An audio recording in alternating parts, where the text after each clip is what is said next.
Hello friends, Mr. Girish Vardharkar is the Chief Operating Officer, Integrated Engineering Services of L&T, a large conglomerate in engineering and infrastructure. Sir is a mechanical engineer with an MBA in Operations Management and Advanced Financial Management. He has about 28 years of professional experience in the areas of IT, diagnostic, medical imaging, BPO, and general management. He is Six Sigma Green Belt certified and holds over 15 years of program management and business leadership experience with the largest American technology giant. He started his career with Wipro Infotech Limited as a marketing executive and was a key contributor in the joint venture between Wipro and GE Medical Systems. He was the managing director of GE Medical X-ray Systems Limited and then held the post of vice president of GE Capital International Services.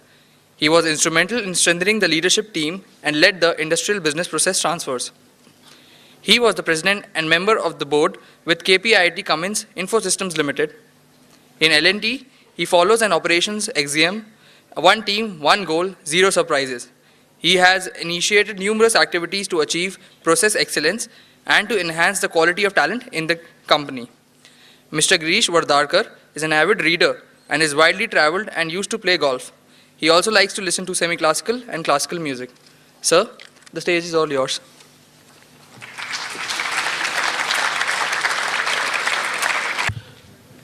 So when I had some options to select to talk to you today, I selected this topic, which is journey from classroom to boardroom. Many people would have this ambition when they join some of these management programs, either have their own business and hence become the owner of the business, or if they have to join a corporate organization, NGO, or anything equivalent, the ambition is, how do I grow from the present membership of a college and a classroom into a boardroom, maybe a few years down the line. Some of them could be in a hurry to do it maybe in a decade. Some of them could take maybe 2 decades. But the journey still is one of chasing an ambition, chasing some kind of an aspiration for all of us. And I felt this may be a pertinent topic today. I'm going to share with you a journey which is very personal, and going to share with you some of the lessons I learned in this journey. 1983, I was one of the students exactly like yourself, studying in the college in Mumbai and waiting to kind of get into the corporate circle to really figure out what should I do and where do I go from here, from the classroom, and what kind of ambition I should maintain or cherish in my life. So it is a personal journey I would share with you, and please feel free to ask questions. I would reserve some time at the end of my presentation. A quick preview of my journey. As you heard, I did my mechanical engineering and management studies in 1983. I joined Wipro from campus. Many of you would be looking forward to joining some companies from here. From sales executive into IT, I grew up to a managing director in the joint venture company of Wipro GE, and much later in 2005 at KPIT Cummins as the president of the company and the member of the board, and presently chief operating officer at L&T Technology Services. So in this journey of the past 29 years, 28 plus years, I have spent approximately 17 odd years in sales and marketing, approximately 4 years into corporate, and about 8 years into manufacturing and engineering. And out of all this, approximately 16 years has been a member of leadership team, board member, and the like. So what are those few things I learned? I have 10 bullet points to share with you over the next 40 odd minutes, and I'll be very happy to kind of share more experiences through question answers thereafter. First and foremost, I would urge all of you to have a dream. How many of you have dreams? Looks like many of you. You can have more than one dream. It is very important to have a dream that you would like to chase or cherish. Would any one of you like to share with this audience? Some of you would like to share your dreams with the rest of the colleagues. Any volunteers? Any volunteers would like to share? I saw almost 60-70% of the hands go up. Anybody who is bold enough in this audience to share the dream? Anybody? Looks like we don't have bold students. Please go ahead. Stand up and you could just talk. I want to open my own NGO for orphans and old people. Very nice. Thank you very much. Anybody else? Anybody else in the audience at the back side, on this side? Just stand up so that I can notice you and just speak up. Anybody else? You want to start an information products company of your own. Thank you very much. It is extremely important to have some goal of yourself, without which a direction for yourself will be difficult. So the first step is put some goals, put some objectives, put some kind of an aspiration, some kind of a dream that you would like to cherish for yourself. Second, build confidence. The biggest thing that all of us need in order to cherish our dreams, in order to chase the goals that we want to achieve, is the basic confidence that I can do it, or we as a team can do it. If you do not have that confidence, it's extremely difficult for you to kind of achieve the objectives that you may have set for yourself. The question is, how do you achieve that confidence? You have to get into trial and error, make attempts, prove yourself that yes, this works. Maybe many times it may fail, and in spite, you might still want to continue and be persistent and persuasive for yourself. The biggest thing that I notice when we interview students, or when we look at even experienced managers when we interview them, is the lack of confidence. They just are not too sure of themselves, of whether what they're saying is appropriate or whether what they want to do is appropriate. So the biggest thing I would like to push into your minds is try and build this confidence of success. I can do it, or we as a team can do it. The third thing I learned was about friends and people around me. The first few years of my journey was alone. I felt that I can do it all alone, and I'm very good. I have these strengths, so I really do not need help from others around me. But it was only to be proven wrong in the first 3 or 5 years of my job. I soon found myself almost singled out and alone, and it's extremely difficult for you to achieve your goals when you're all alone. And that is the time when I started looking for friends who could be supportive of my thoughts, who are like-minded, and who would be with me in times of success and my failure. So the third element would be surround yourself with best of the people. Certainly you will have encountered some people who may not necessarily be supportive. You do not have to lay them behind. They can still be your friends, but you need to make a choice in terms of who do you want to rely on versus who are those people you will still want to keep them but not necessarily go by their advice. So that is the third point I would kind of say. The fourth is on quality. One reason that this institute is obsessive of the students being in uniform, and this is some discussion I had many years ago when this institute started. What is this whole idea of students coming in specific uniforms on certain days? It is all about setting up some culture. It is all about getting used to certain things in life. For men, to how do you wear a jacket and a tie and not feel uncomfortable when you go in for an interview or thereafter for various customer meetings, or for women in terms of how do you dress formally if you have to present yourself on some such formal occasion. That was a very interesting understanding I got from Professor Balaji many, many years ago, first time almost when I came to the Vishrantwadi campus. I would not say it was any campus, but the Vishrantwadi facility.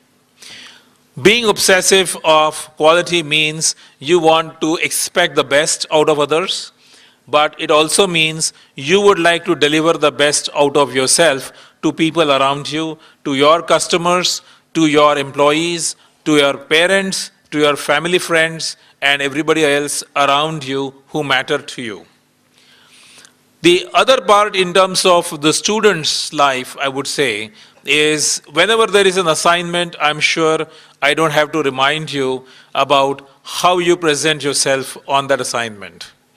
A lot of copy-paste is available, a lot of internet available, but the end of result has to be, am I learning?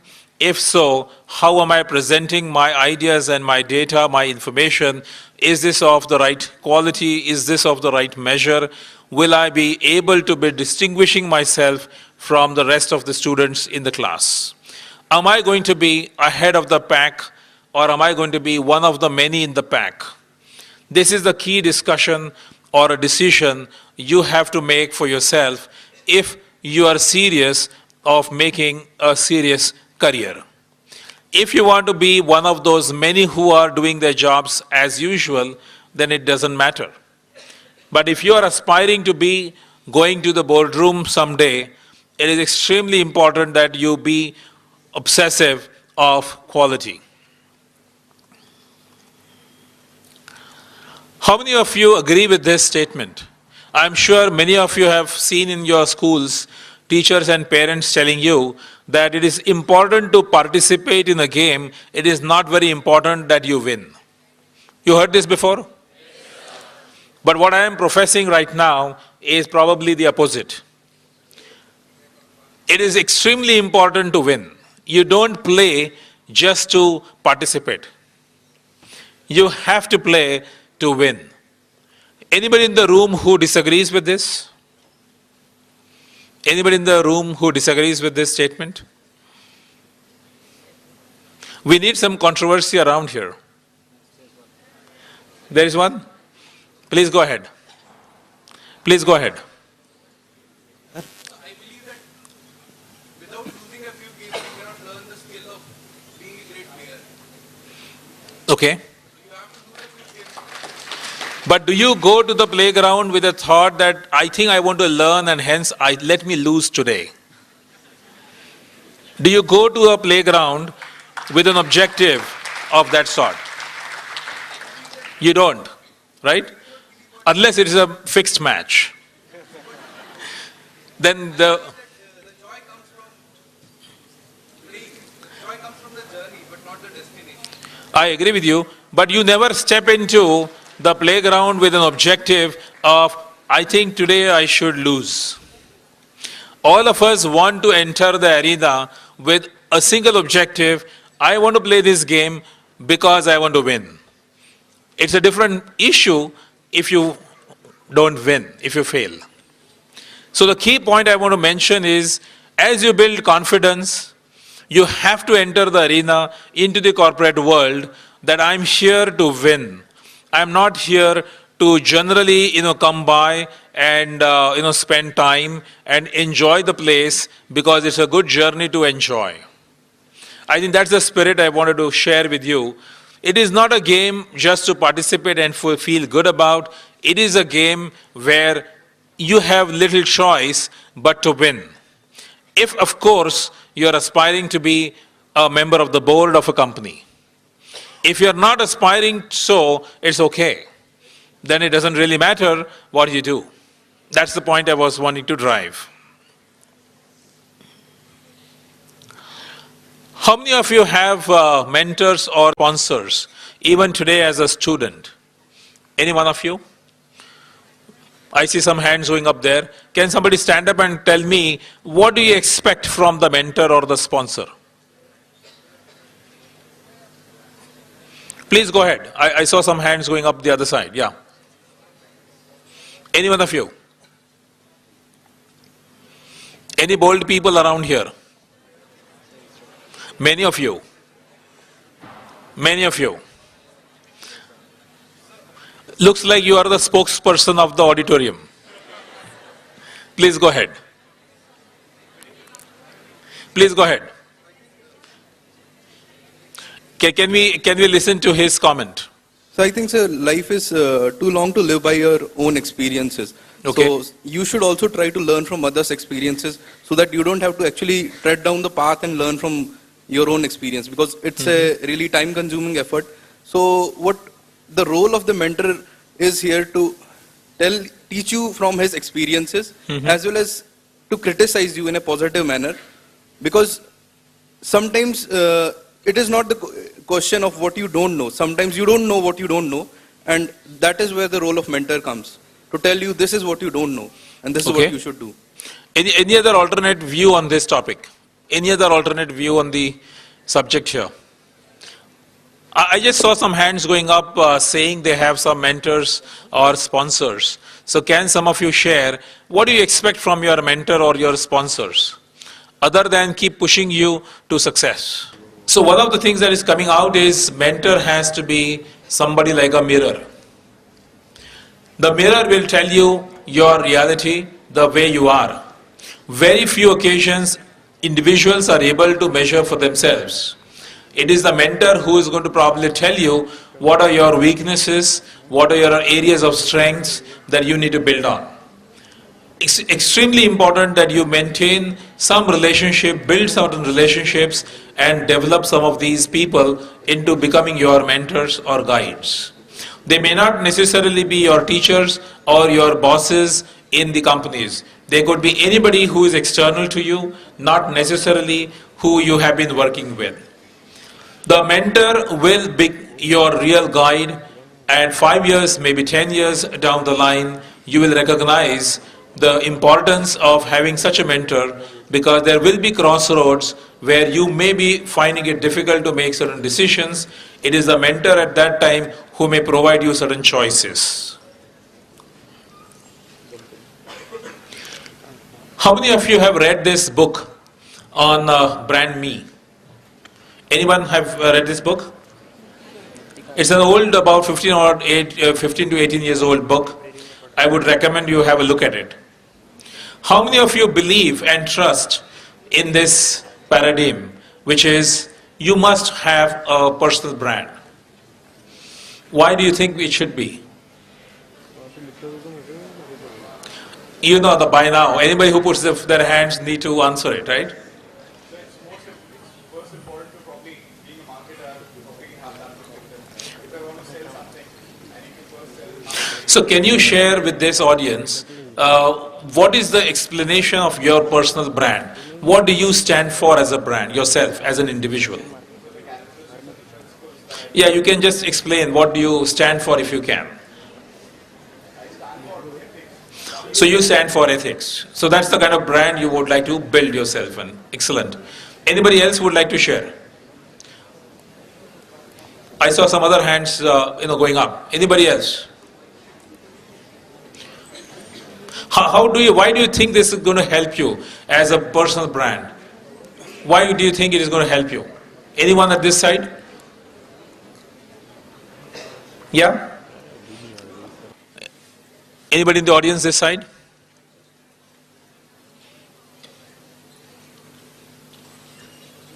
Nobody wants to give their opinions? Looks like the professors need to make a note of making their students bold enough. They're probably shy. Yes, madam.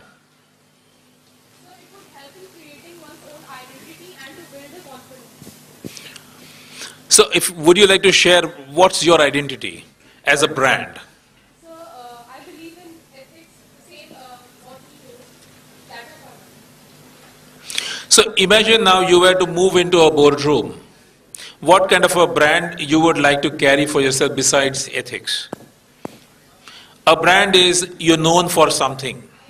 So what would you like to be known for? So like being an HR, I would say the most important thing is if you enter into a boardroom, you should create an environment so as people get motivated when they see you, and if they have any sort of doubts and clarifications, they can come to you without any hesitation. Thank you very much. So the point here is, unless and until you position yourself in the pack, and I would like to look at it as if all 700, 800 of you in this room is a pack of people. Each one of you want to distinguish yourself from the others. Unless and until you demonstrate that USP of yourself to the whole team, you cannot move ahead. That is competition. Recognize that we are in the competing world. And hence the point that I mentioned, that you have to play the game to win. It is not about just participating. It is all about wanting to be ahead in the game, ahead of the pack, and not being just one of the many in the pack. One way to kind of distinguish yourself is to build this brand, which is the brand me. An example, for myself, I have built a brand which states, here is a person who is a man of matrix and a man of project management.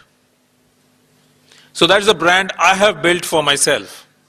So whether it was in my earlier organization or in my present organization, that is what I am today known for.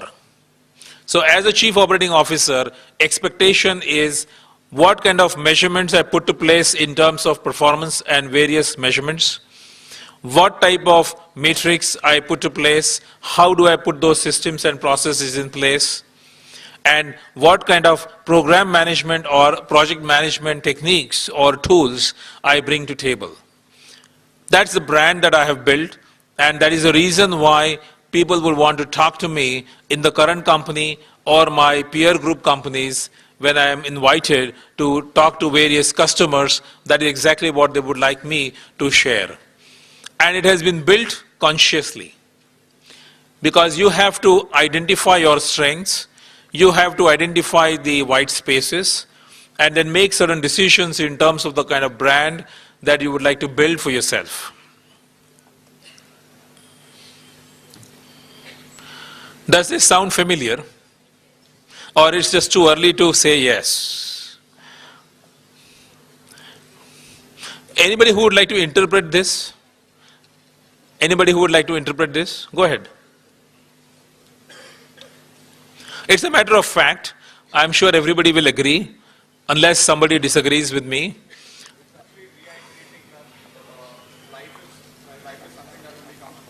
Mm-hmm.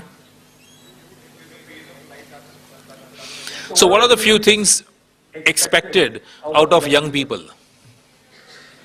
There should Energy, enthusiasm, and all things. what else? Passion, Commitment. I hear risk-taking ability. Unless and until you take those risks early in life, you cannot be successful. You cannot say that let me do this 5 years from today. I have enough time on my hand. Because the moment you get into this discussion of let me do it next year, not this year, let me do it 5 years from today, you're gone. You've missed the opportunity. So the point I want to drive here is you cannot go back in time. You necessarily have to use the present time to make good for your objectives that you want to follow. So try and do things as early in time as you could. Take those career risks, take those locational risks early in time. Many of you have come to this institute probably from outside of Pune. Probably that's the first step towards getting out of homes into your non-comfort zone and trying to adjust to the environment very well. That is your first step. Continue this process. I'm sure the success is going to be very fast coming to you. That is the point I want to drive here. Second, you have to maintain the energy through your life and through your career. The chairman of our company today, he is 71 years. He works 21 hours out of 24 hours. He travels 23 days out of 30 days. And many of us feel, oh my God, this weekend I think I should relax. This Sunday, certainly I need a couple of hours of sleep to catch up on my own, activities. But that's not true. Even at 71, many of us probably can be feeling ashamed of the kind of energy he keeps, the kind of memory he still maintains, the promises that we make in the meetings maybe a couple of months back, he would still remember every number and every phrase of the promise that we've been making to him in the meeting. So that kind of passion, that kind of energy, risk-taking is what is necessary, and that's what I meant here by saying that you are young only once. Many people mistake career making as collection of titles. Many people believe that as soon as I get a title from an executive to a manager, senior manager, general manager, vice president, and so on and so forth, I am growing. That's not necessarily true. Titles are important. Titles will certainly provide you some weight, certain advantages, but unless and until that title also has accompanying skill sets or knowledge, and both, you have no value in the marketplace. Your value is not determined by the title you keep, it is determined by the knowledge or the skill sets that you keep, and the kind of brand that you have built for yourself using this knowledge or these skill sets. And hence, try and reflect upon this point when you get into a career. Some of you probably have joined this institute with a couple of years of experience in the industry. It is not a series of jobs that you undertake with different titles and higher salaries that will make you feel grow. Growth is all about how am I accumulating knowledge and or the skill sets. The last in the series is how am I impacting people's lives? It is not about just making some money. It is not about accumulating titles. It is not about traveling all over the world or going from one company to the other company, from an NGO to a profit-making organization, government to a non-government, and so on and so forth. But at the end of the day, it is all about impacting people. How many people will remember me for the kind of good work that I have been able to do or achieve professionally? That is the key asset that we will all be remembered by. So even as students and friends, you would probably want to reflect upon this, and it is not necessarily true only when you are in a job or when you're doing your own business. So if I really look at, in summary, these were the 10 points I thought I will share with you all. And as somebody mentioned, we have to necessarily build our careers on values. Those values may be extremely personal. They do not necessarily have to conform to the societal norms and societal values. Many a times, personal values probably could be different than the societal values. It is okay, so long as it is constructive and positive. One of the important things that we find missing when we interview senior members is they lack in the fundamental personal values. Strong personal values would make strong leaders. Strong leaders would impact people's lives. And that is, in summary, I would like to share